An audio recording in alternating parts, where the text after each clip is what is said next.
Got to show you that car, guys. It's swinging at me. So, hopefully hindi tayo sasayaw ngayon. Hindi naman pala. Diba, oh? Grabe, no? Drive muna ako, guys, ha?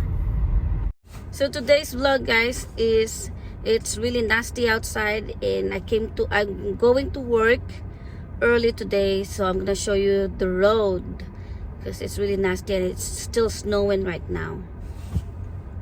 And as a matter of fact, yan po ang ginagamit dito pag yan po ginagamit para pag scoop ng snow. Yan po siya. Yan po. Yung laki-laki, di po ba? At yan po ang snow blower namin dito.